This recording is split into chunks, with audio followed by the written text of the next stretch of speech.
యేసుక్రీస్తు నామములో అందరూ కూడా మనం తెలియజేసుకుంటున్నాం. Praise lord. చదువుకున్న భాగాలు చదవండి. మార్కు సువార్త 2వ అధ్యాయం 2వ వచనం. మార్కు సువార్త 2వ అధ్యాయం 2వ వచనం చదవండి దగ్గరగా. ఇంటే ఉన్నాడని విని వచ్చినప్పుడు అనేకులు కూడుకొని వచ్చి కనుక వాకిటనైనను వారికి స్థలము లేకపోయెను. ఆయన వారికి వాక్యము బోధించుచుండగా. కీర్తనలు 9వ అధ్యాయం 1వ వచనం. నా పూర్ణ హృదయముతో నేను యెహోవాను స్తుతించెదను. యెహోవా నీ అద్భుత కార్యములన్నిటినీ వివరించెదను. యెహోవా నీ అద్భుత కార్యములన్నిటినీ నేను వివరించెదను. ఈరోజు మనం దేవుడు మన పట్ల చేసిన అద్భుత కార్యాలన్నీ కూడా వివరించుకుంటూ దేవుని స్తుతించాలి. ఎట్లా అంటే ఎట్లా చెప్పండి? పూర్ణ హృదయంతో. ఎట్లా అంటే పూర్ణ హృదయంతో. పూర్ణ హృదయంతో ఆయన్ని స్తుతించాలి. పూర్ణ హృదయంతో ఆయన్ని ఆరాధించాలి. ఆయన మన ఎడల చేసిన అద్భుత కార్యాలన్నీ కూడా వివరించుకుంటూ ఆయన స్తుతించాలి. ఎందుకు ఆయన వారికి వాక్యము బోధించుచుండగా. వారికి బదులు నీ పేరు నా పేరు పెట్టుకున్నాం. వారికి బదులు మన పేరు పెట్టుకున్నాం. ఆయన మనకి, ఆయన నాకు, ఆయన నాకు లేకపోతే ఆయన మనకి లేకపోతే ఆయన వారికి ఏం చేస్తుందంటే వాక్యము బోధిస్తుంటున్నాడు. వాక్యము బోధించి ఇంకా మనకి ఏ అద్భుత కార్యాలు చేశాడు, ఏ విధంగా ఆయన సహాయపడ్డాడు చూద్దామని క్లుప్తంగా. యెషయా మన అంశం ఏంటంటే ఆయన వారికి బదులు మనకి లేకపోతే నాకు లేకపోతే మన పేరు పెట్టుకుందాం. అక్కడ ఏం చేశాడు? యెషయా 63వ అధ్యాయం 8వ వచనం చదవండి. యెషయా 63:8 622 పేజీ నంబర్. వారు నా జనులనియు అబద్ధములాడనేరని పిల్లలనియు అనుకుని ఆయన వారికి రక్షకుడు. ఆయన ప్రతి సందర్భంలో ఆయన వారికి అని ఉంటుంది. మనం చదువుకున్న బాగా. ఒకటోది ఆయన వారికి ఏమైందంటే చెప్పండి రక్షకుడు. ఆయన వారికి బదులు ఆయన నాకు, ఆయన నాకు, ఆయన మనకి, ఆయన మాకు ఏమయ్యాడు చెప్పండి రక్షకుడు అయ్యాడు. రక్షకుడు అంటే చెప్పండి రక్షకుడు అంటే రక్షించేవాడు. రక్షకుడు అంటే రక్షించేవాడు, కాపాడేవాడు, తోడుగా ఉండేవాడు. అందుకనే ఆయన నాకు రక్షకుడు. ఆ రక్షకుడు మనల్ని రక్షించడానికి ఏమెక్కాడంటే చెప్పండి ఏమెక్కాడు? శిలువ ఎక్కాడు. శిలువ మీద మరణించాడు. శిలువలో తన ప్రాణాన్ని అర్పించాడు. ఆయనకి ఎన్నో కష్టాలు వచ్చినాయి, ఎన్నో బాధలు వచ్చినాయి, ఎన్నో శ్రమలు వచ్చినాయి. అయినా కానీ ఆ దేవుని ప్రేమ నుండి నిన్ను నన్ను కూడా ఎవరు కూడా విడిపించలేకపోయారు. ఆ ప్రేమలో నిన్ను నన్ను భద్రం చేశారు. ఆ ప్రేమలో నిన్ను నన్ను కాపాడారు. ఆయన మనకి రక్షకుడు అయ్యాడు. దేవుని స్తుతించాలి. ఎందుకంటే ప్రభా నీవు నాకు రక్షకుడు అయ్యావయ్యా. నేను అగ్నిగుండానికి పోయే సమయంలో, నేను ఈ లోకంలో ఉండే సమయంలో, ప్రభా నేను సైతాను వల్ల ఉండే సమయంలో, ఈ లోకానికి కొరకు సర్వలోక రక్షణకై ప్రభా శిలువను ఎక్కావయ్యా. అందుకని ఒక పాట ఇలా పాడుకోండి. ఏంటిదా పాట చెప్పండి? సర్వలోక రక్షణకై శిలువనెక్కెను, సర్వలోక రక్షణకై శిలువనెక్కెను. శ్రమనైనను బాధైనను, శ్రమనైనను బాధైనను ప్రభు ప్రేమ నుండి నన్ను వేరు చేయునా, క్రీస్తు ప్రేమ నుండి నన్ను వేరు చేయునా. రక్షకుడా యేసు ప్రభు స్తోత్రము దేవా. ఆయన నీకు నాకు ఏమైందంటే రక్షకుడు అయ్యాడు. అందుకే ఆయన్ని స్తుతించాలి. ద్వితీయోపదేశకాండం 22:27 చూస్తే, ద్వితీయోపదేశకాండం 22వ అధ్యాయం 27వ వచనం చూస్తే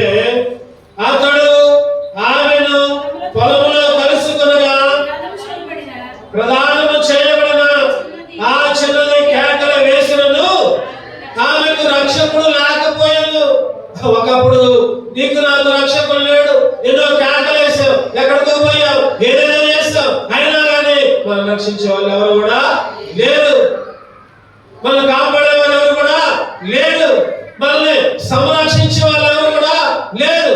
అటువంటి పరిస్థితుల్లో యెషయా గ్రంథం 59:6 యెషయా గ్రంథం 59 యెషయా గ్రంథం చదువుతారండి. యెషయా గ్రంథం 59:16 యెషయా గ్రంథం 59:16 సంరక్షకుడు లేకపోవుట ఆయన చూచెను, మధ్యవర్తి లేకుండా చూసి ఆశ్చర్యపడను. కాబట్టి ఆయన బాహు ఆయనకు సహాయము, సంరక్షకుడు లేకపోవుట, రక్షించే వాళ్ళు లేకపోవుట, మధ్యవర్తి లేకపోవుట. ఈరోజు నీకు నాకు కేకలేసిన ఆ చిన్నది కేకలేసిన కూడా రక్షకుడు లేడు అన్నాడు.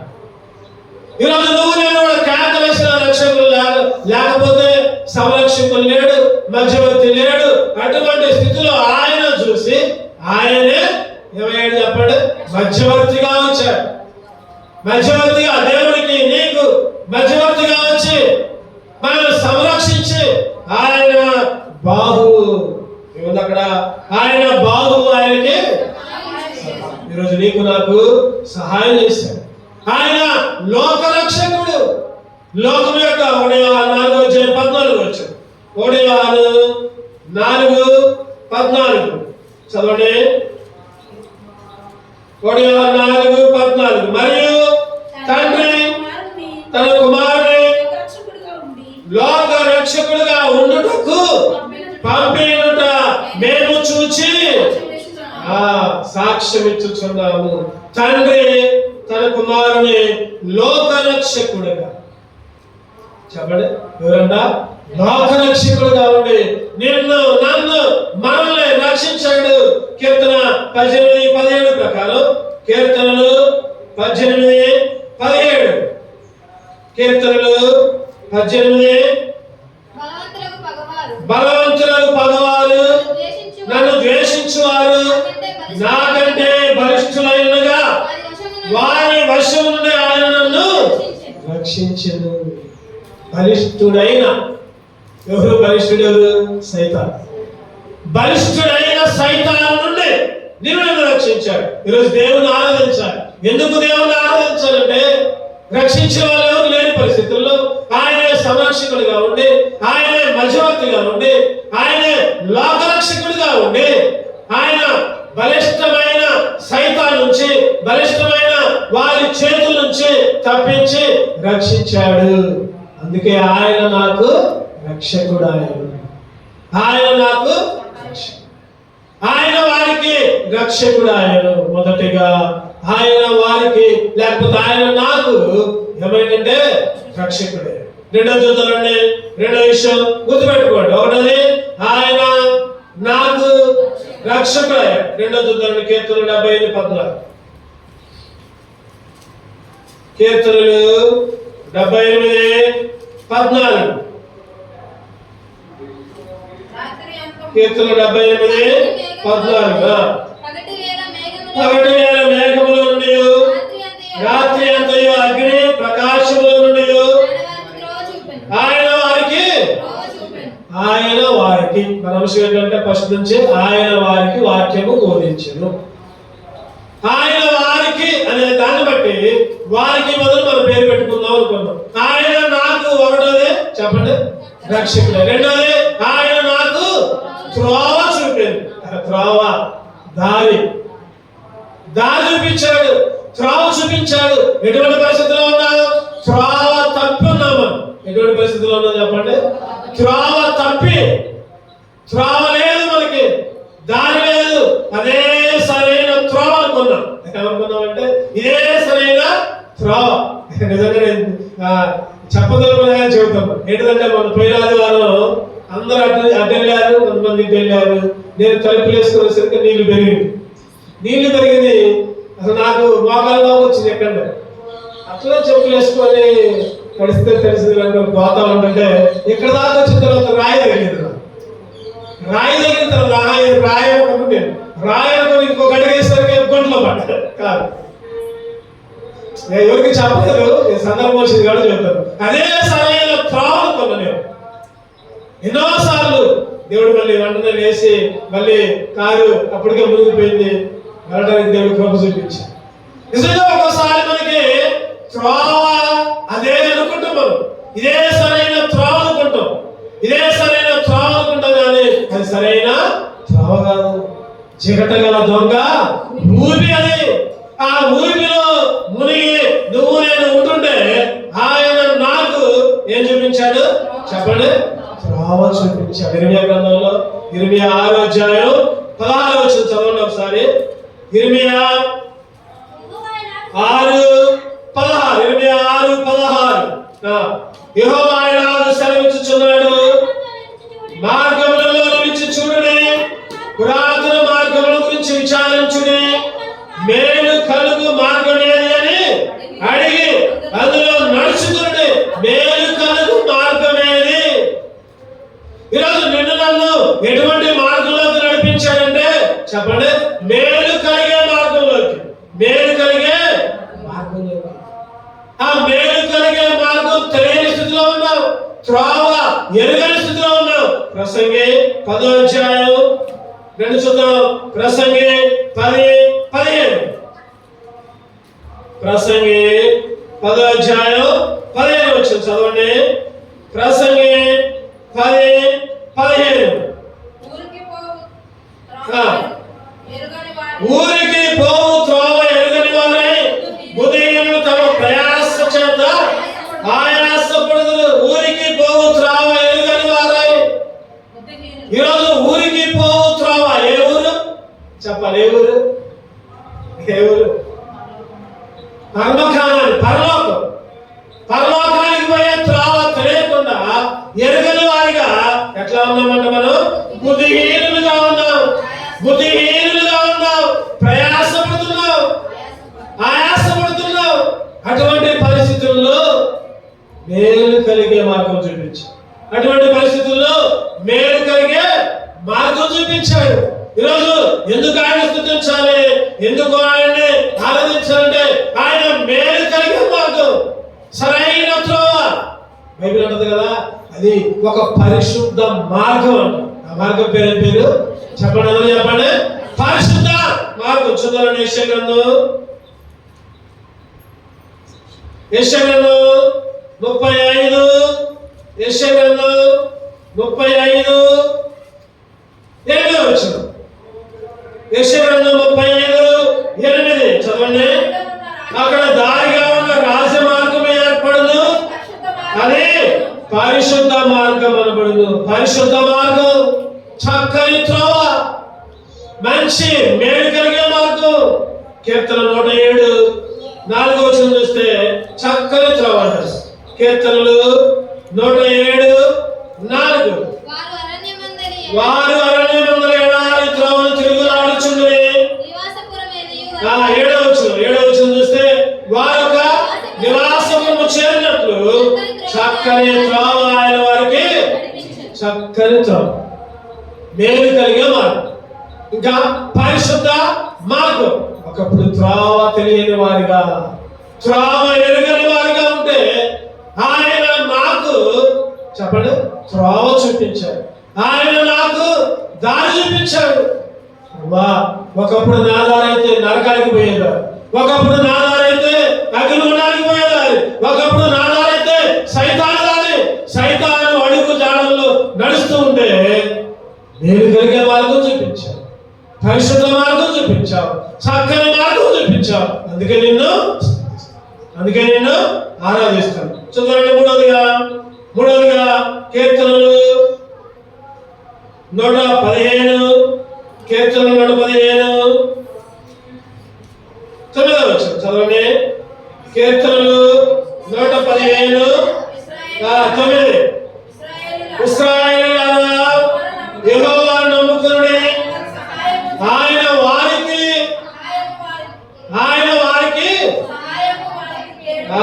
వారికి సహాయము, వారికి కేడము. ఆయన వారికి బదులు చెప్పండి ఏం పెట్టుకోవాలి? నా పేరు పెట్టు. ఆయన హెన్రీకి రక్షకుడు. ఒకళ్ళు అనుకోండి, ఎవరి పేరు పెట్టుకోండి. ఆయన హెన్రీకి త్రోవ చూపించాడు.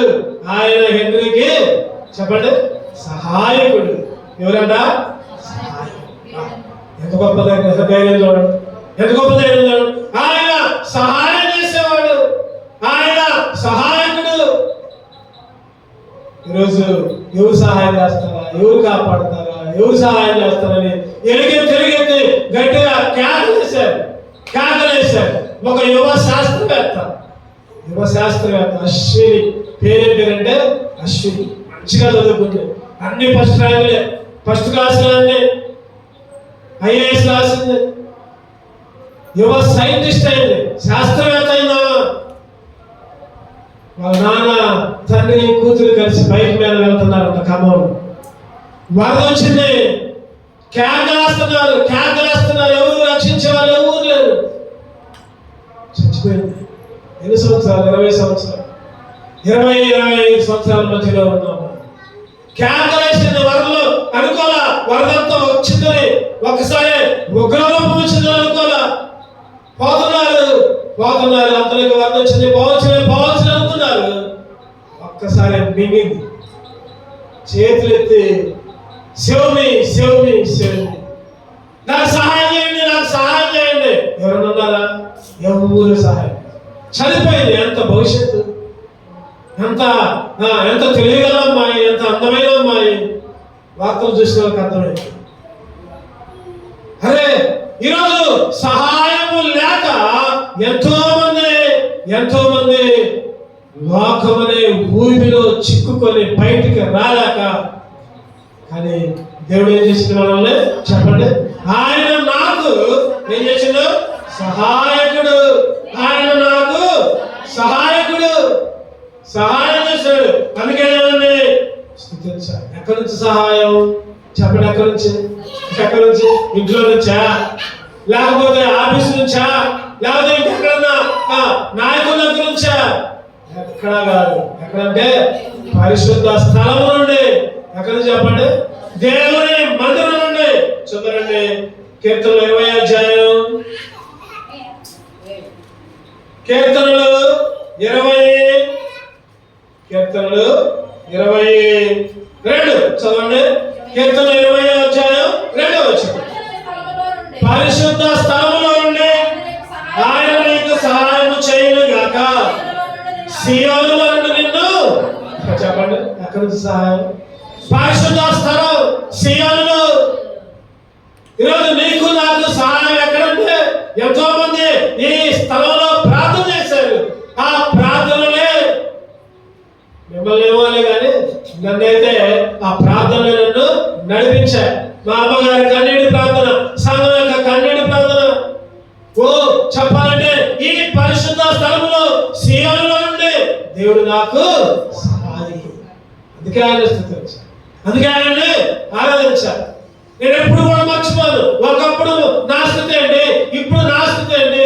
అయ్యా నీ మందిరంలో నుంచి, సియోనులో నుండి నన్ను ఆదుకున్నావయ్యా, సియోనులో నుండి నన్ను రక్షించావయ్యా, సియోనులో నుండి నా మొర ఆలకించావు, సియోనులో నుండి నాకు ఆదరణ చూపించు.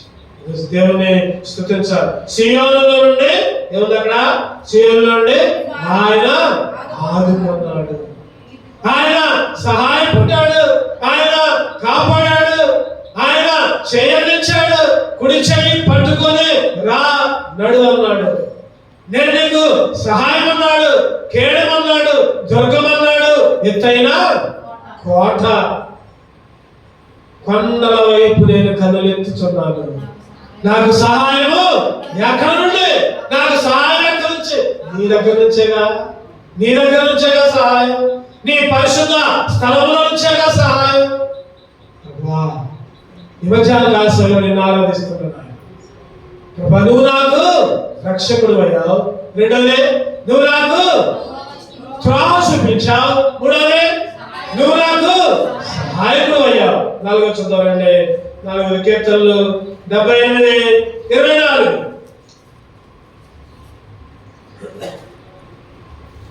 కీర్తనలు 78:24. ఆహారములకై ఆయన వారి మీద మన్నా అనుగ్రహించును, ఆకాశ ధాన్యము వారికి అనుగ్రహించును. ఒక్కరు చదవండి ముందు చదివే వాళ్ళకి అవకాశమే. ఆహారములకై ఆయన వారి మీద మన్నాను కురిపించును, ఆకాశ ధాన్యములు వారికి అనుగ్రహించును. దేవదూత ఆహారము నరులు భుజించి భోజన పదార్థములను ఆయన వారికి సమృద్ధిగా పంపాడు. భోజన పదార్థములను ఆయన వారికి, చెప్పండి, ఆయన వారికి, మన అంశం ఏంటి? ఆయన వారికి ఏమేం చేశాడు? అసలు మన మూల పాట ఏది చెప్తారు కదా? మూల పాట ఆయన వారికి వాక్యము బోధించాడు. ఆయన వారికి అనే దగ్గర మన పేర్లు పెట్టుకోండి. ఒకటోది చెప్పండి. ఒకటోది ఆయన నాకు రక్షకుడయ్యాడు. రెండోది ఆయన నాకు త్రోవ చూపించాడు. మూడోది ఆయన నాకు సహాయం చేశాడు. నాలుగోది ఆయన నాకు, చెప్పండి, సమృద్ధిగా, ఆయన వారికి సమృద్ధిగా ఏం పెట్టాడు? భోజన పదార్థాలు సమృద్ధిగా. సమృద్ధి అంటే చెప్పండి. సమృద్ధి అంటే ఏంటక్క? సమృద్ధి అంటే వద్దా నా బుద్ధి. సమృద్ధి అంటే అర్థం ఏంటంటే వద్దు, ఎకరాలు చాలు. ఆయన భోజన పదార్థాన్ని సమృద్ధిగా, ఈరోజు ఏ తక్కువ చేయాలి భోజనాన్ని. ఈ లోకపు భోజనాన్ని, శారీరక ఆహారాన్ని, ఇంకా ఆత్మీయ ఆహారాన్ని దేవుడు ఏది తక్కువ చేయట్లేదు. మనకే ఎక్కువైపోయి దాన్ని తీసుకోలేకపోతున్నాం ఒక్కోసారి. ఈరోజు ఆయన వారికి సమృద్ధిగా ఏం చేశాడు? ఆయనంట ఏమన్నాడు? ఆయన జీవాహారము నేనే. జీవాహారము, ఈ ఆహారము తీసుకున్నవాడు చనిపోయినను తిరిగి లేచును. అది గొప్పతనం. ఈ లోకంలో ఆహారం, పంచభక్ష పరమాన్నాలు అన్ని తిన్నా ఏదో ఒకరు చచ్చిపోతారు, లేవు. కానీ దేవుని ఆహారం, ఆయన శరీరమే, ఆయన రక్తమే. ఆ ఆహారాన్ని తీసుకున్నవాడు చనిపోయినా కూడా బ్రతుకుతాడు. అందుకనే సమృద్ధి అయిన ఆహారం ఏముందండి అక్కడ? సమృద్ధి అయిన. అందుకనే కీర్తనకారుడు రాస్తా ఉంటాడు కదా, మంచి గోధుమ పంటతో. చదవడానికి కీర్తనలు 81:16. కీర్తన 81వ కీర్తన 81వ కీర్తన 16 వచ్చిన అతి శ్రేష్టమైన గోధుమలను అనుగ్రహించి నేను వారిని పోషించను. అతి శ్రేష్టమైన గోధుమలు. 147 కీర్తనలు 147:14 చదవండి. 147:14 కీర్తనలు 147:14. నీ సరిహద్దులలో సమాధానము కలుగజేయువాడు ఆయనే, మంచి గోధుమలతో నిన్ను తృప్తిపరచువాడు కూడా ఆయనే. మంచి గోధుమ పంటతో, మంచి గోధుమలతో సమృద్ధి అయిన ఆహారం ఆయన, మంచి గోధుమ పంటతో. అందుకనే మనం పాడుకుంటాం పుట్టినరోజులు అప్పుడు. ఏంటిదా పాట? పిల్లల ఆశీర్వదించి బలపరచని గుమ్మము, పిల్లల ఆశీర్వదించి బలపరచని గుమ్మము, మంచి గోధుమ పంటతో తృప్తిపరచు వాడును. మంచి గోధుమ పంటతో నిన్ను తృప్తిపరచును. దేవునికి స్తోత్రము గానము చేయుటయే మంచిది. చెప్పండి, ఏ ఆహారంతో అంట? మంచి గోధుమ పంట. మంచి గోధుమ పంటతో. ఈరోజు సమృద్ధి ఆహారం చవయ్యా. ఈ లోకపు ఆహారం తిన్నా కూడా చచ్చిపోతాం, కానీ సమృద్ధి అయిన ఆహారం, జీవాహారం, నీ శరీరాన్ని, నీ రక్తాన్ని సమృద్ధిగా నాకు ఇచ్చావు. అందుకే నిన్ను స్తుతిస్తాను, అందుకే నిన్ను ఆరాధిస్తాను. ఆయన నాకు సమృద్ధి అయిన ఆహారాన్ని అనుగ్రహించాడు. 4. 5 చూద్దామండి. చివరిగా 5 చూసుకొని మనం ఆరాధించుకున్నాం. యోబు గ్రంథం 24:23. యోబు గ్రంథం 24:23. ఆయన వారికి అభయమును దయచేయును కనుక వారు ఆధారము నందుదురు. ఆయన వారికి అభయము. అభయం అంటే చెప్పాలి. ఆదేశిస్తే భయం, ఆదేశిస్తామైతే అభయం అంటే భయం లేదట. చెప్పండి, భయము లేదు. ఆయన వారికి భయం లేకుండా చేశాడు, అభయం ఇచ్చాడు. అప్పుడప్పుడు అంటాం మనం, నేను నీకు అభయం ఇస్తున్నా పో అంటాం. నీకేం కాదులే, నీకు అభయం ఇస్తున్నా పో అంటాం. చేయలేదు అంటే దాని అర్థం ఏంటంటే నీకే భయం కూడా లేదు, ఏ భయం లేదు. ఈరోజు దేవుడు 5వదిగా ఆయన నాకు అభయాన్ని ఇచ్చాడు, భయం లేని తనని ఇచ్చాడు, భయాన్ని పోగొట్టాడు, భయాన్ని పారిపోయేట్టు చేశాడు. ఇంకా భయం, ఎవరికైనా భయం ఉంటే ఇక మనం చెప్పలేము, దేవుడు లేదంటే. ఈరోజు భయపడకుండా ఏ కష్టం వచ్చినా, ఏ ఇబ్బంది వచ్చినా, ఏ ఇరుకు వచ్చినా భయం లేదు. భయము లేదుగా మనకు, భయము లేదుగా, భయము లేదుగా మనకు, భయము లేదుగా. దయగల మన దేవుడున్న, భయము లేదుగా మనకి, భయము లేదుగా. ఎందుకు? దయగల మన దేవుడున్న, భయము లేదుగా మనకి, భయము లేదు. ఏ మాత్రం కూడా భయం ఉందా? భయం వరద వచ్చిన భయం లేదు, ఇల్లు మునిగిపోయిన భయం లేదు, చచ్చిపోయినా కూడా భయం లేదు. ఎందుకు భయం లేదు? చచ్చిపోయినా కూడా, చచ్చిపోతే పరలోకానికి పోవాలి. ఒక రకంగా అప్పుడప్పుడు అనిపించింది, చచ్చిపోతే ఈ కష్టాలు ఉండవుగా, ఈ బాధలు ఉండవుగా.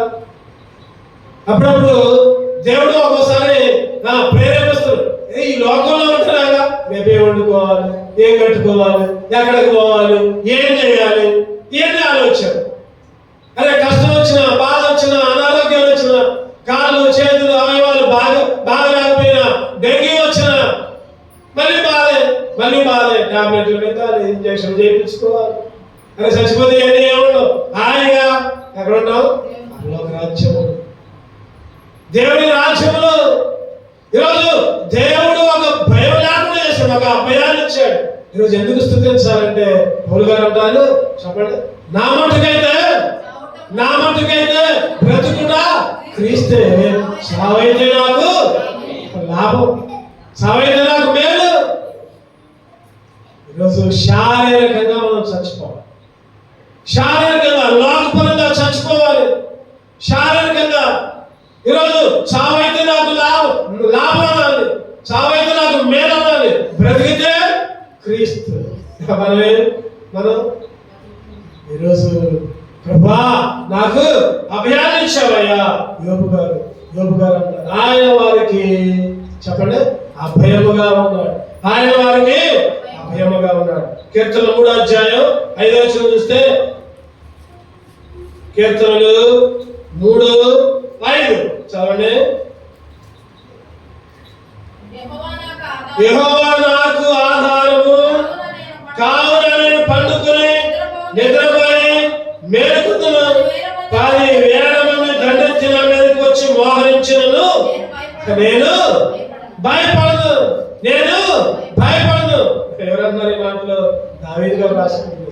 10,000 మంది వచ్చినా కూడా, 10,000 మంది వచ్చినా కూడా నేను భయపడను.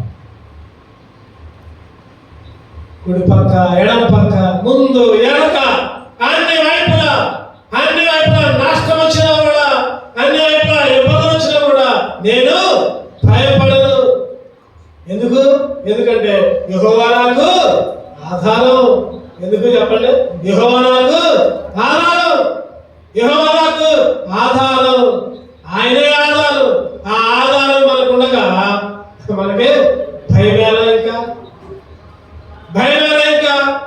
ఏ భయం కూడా అక్కర్లా. ఒక ఆధారం దొరికితే చాలు. ఆధారం దొరకకపోతే భయపడ, ఆధారం దొరకకపోతే భయపడ. ఎందుకంటే మొన్న వరదలో ఒక ఆయన వాళ్ళ ఫ్యామిలీ మొత్తం కూడా కోల్పోతున్నారు. ఒక చిన్న బండే ఉందంట. ఆ బండ మీద నిలబడ్డారు దగ్గర 9 మంది, ఒకళ్ళు కాదు ఇద్దరు కాదు. ఎంతమంది? 9 మంది. ఆ బండ కూడా మునిగిపోయింది, కాళ్ళు నిండిపోయింది, కాళ్ళు మునిగిపోతున్నాయి. అంతలో ఒక ప్రొక్లైన్ ఆయన చూసిండు. ప్రొక్లైన్ ఆయన చూసి, పోతే నేను ఒక్కది చచ్చిపోతా, బతికితే 9 మందిని తీసుకొని వస్తా అని ప్రొక్లైన్ వేసుకుని పోయాడు. ఖమ్మం దగ్గర ప్రొక్లైన్ వేసుకుని పోయి 9 మందిని ఆ ప్రొక్లైన్లో ఎక్కించుకొని, ఎంత ధైర్యం! చీకట్లో కేకలేస్తుంటే ఎవరు పట్టించుకోవట్లా. అటువంటి స్థితిలో పోయిండు. 9 మందిని ఎక్కించుకొని వచ్చి అంటుండే కదా, ఎంత ధైర్యంతో పోయావంటే అంటుండే ఆయన, అయ్యా పోతే నేను ఒక్కరు చచ్చిపోతా, బతికితే 9 మందిని కాపాడదాకా. 9 మంది కోసం ప్రాణాలకు తెగించిపోయాడు. పేపర్లో చూసే ఉంటారు. నిన్న వచ్చి ఎంతో మంది ఎన్ని కోట్లు ఇస్తే అటువంటి రుణం పోతుంది చెప్పండి. ఎంత డబ్బులు ఇస్తే నేను డబ్బులు ఇస్తున్నాను, అది చేస్తున్నాను, ఎంత ఇస్తే ఏం ఉపయోగం? ప్రాణాన్ని కాపాడతారా? ధైర్యంగా పోయిండు. ప్రొక్లైన్ ఎక్కించుకొని. చూడండి, మీకు వీడియోలో ఉంటాయి చూడండి. ఆ వీడియోలో నేను కూడా గ్రూప్ లో పెట్టా. నేనన్నా మంచి అయితే పెడతనే ఉంటాను నేను. ఎందుకంటే ఎంత ఆధారము లేని స్థితిలో, చనిపోయే స్థితిలో ఆ 9 మంది లాగానే ఈ ప్రపంచం యావత్తు కూడా బిక్కు ఉంటుంటే, పరలోకం నుంచి యేసుక్రీస్తు చూచి చచ్చిపోతే చచ్చిపోయారే అని వచ్చి నీ కొరకు నా కొరకు ప్రాణాలు పెట్టి కలువరి శిలువలో రక్తాన్ని కాచి నీకు నాకు ఏమయ్యాడు చెప్పండి? ఆధారమయ్యాడు, అభయమయ్యాడు, ఆధారమయ్యాడు. ఎందుకు ఆయన్ని స్తుతించాలి? ఎందుకు ఆయన్ని భయపడద్దు అంటున్నాడు. అదే సముద్రంలో నడుచుకుంటూ వస్తున్నాడు. పేతురు చూశాడు, ఎవరో బోతు పడుకొని భయపడుతుంటే అంటున్నాడు యేసుక్రీస్తు, నేనే భయపడను. అయితే నువ్వే అయితే నేను కూడా వచ్చాను ప్రభువా. పోయాడు, నెల మీద నడుచుకుంటూ పోయాడు. యేసుక్రీస్తుని వైపు చూసినంత మాత్రం ఏమీ కాదు. ఎప్పుడైతే గాలి చూసిండో, సముద్రం చూసిండో, లోకం చూసిండో ఏమైంది? ఈరోజు నువ్వు నేను కూడా అంతే. యేసుక్రీస్తు ఆధారం, యేసుక్రీస్తు అభయం. ఆయన నాకు అభయము, ఆయన నాకు భయం లేకుండా చేశాడు. ఈరోజు ఎందుకు స్తుతించాలి దేవుణ్ణి? ఎందుకు ఆరాధించాలి చెప్పండి? ఎన్ని 5 అంతల అనుభవంలోకి నడిపించి తర్వాత ఆయన వారికి వాక్యము బోధించి ఆయన మందిరంలో నిన్ను నన్ను స్థిరపరిచి. ఒకటోది చెప్పాలి, ఇప్పుడు చెప్పాలి మీ అవుతాయి. ఒకటోది ఆయన నాకు రక్షకుడయ్యాడు. రెండోది ఆయన నాకు త్రోవ చూపించాడు. రక్షకుడు లేడు, కాపాడేవాడు లేడు, సంరక్షకుడు లేడు, మధ్యవర్తి లేడు. అటువంటి స్థితిలో మధ్యవర్తిగా వచ్చి రక్షించాడు. సరైన త్రోవ లేదు, మంచి మేలైన మార్గం లేదు, చక్కని త్రోవలు లేవు.